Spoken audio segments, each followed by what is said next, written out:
Okay, this is about fabric tacks and fray checks. This fray check is not washable, so if you use it, don't expect it to hold up when it goes through the laundry. I only use it for emergencies, which is not often.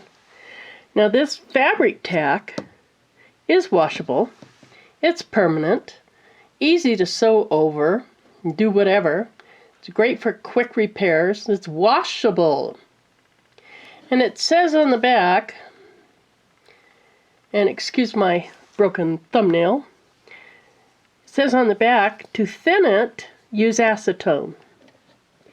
Well, I found this pure acetone at Walmart. It's $1. I don't know what the dollar store does for it, but $1 is $1.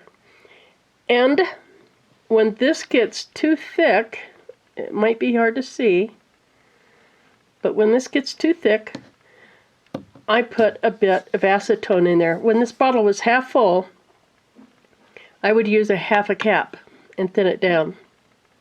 Now since it's made with acetone, it can evaporate.